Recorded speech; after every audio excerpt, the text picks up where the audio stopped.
ஒன்றை விட்டால்தான் மற்றதை அடைய முடியும். பணமா, கடவுளா, எது மிக முக்கியம்? எங்கு செல்வம் இருக்கிறதோ அங்கே உள்ளமும் இருக்கும் என்பதில் ஐயமில்லை.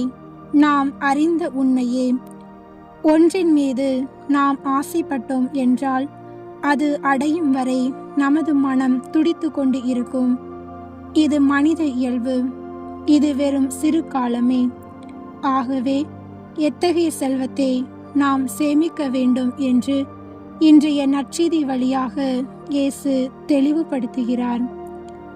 நம் ஆண்டவராகிய இயேசு கிறிஸ்து உலகத்தில் அழிந்துவிடும் செல்வத்தை சேர்ப்பதை விட விண்ணக வாழ்வில் மகிழ்ச்சி தரும் செல்வத்தை சேர்க்க வேண்டும் என்று மிக அழகாக கூறுகிறார். மனிதன் வாழ இது மிக முக்கியம். பணம், பொருள், வசதி இல்லாத மனிதர்களை இச்சமூகம் சரியான முறையில் அங்கீகரிக்காதது. அதனால்தான் வரி தண்டுபவரான சக்கேயுவும் கூட பலரை ஏமாற்றி பணத்தையும் சொத்தையும் சேர்த்து வைத்தான். அதனால் நிலையான மகிழ்ச்சி தரும் நிம்மதி அது கிடையாது என்று அறிந்தாரோ தான் பெற்ற அனைத்தையும் 4 மடங்கு திருப்பி கொடுத்து இறைவனின் சந்நிதானத்தில் எக்காலமும் மகிழ்ச்சியோடு வாழ முற்பட்டான்.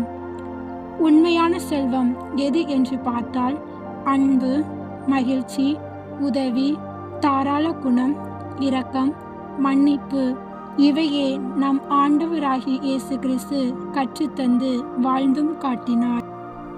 ஆகவே ஆண்டவராகிய இயேசு கிறிஸ்து கூறுவது, ஆண்டவரை ஒதுக்கிவிட்டு செல்வத்தை சேர்க்கும்போது அது அழிந்துவிடும். மாறாக இறைவனை முழுமையாக பற்றி கொண்டு வாழும்போது நிலையான மகிழ்ச்சியை நாம் பெற முடியும். ஆக நிலை வாழ்வு வாழ்வதற்கான வரத்தை வேண்டுவோம். இறை அருளை பெறுவோம்.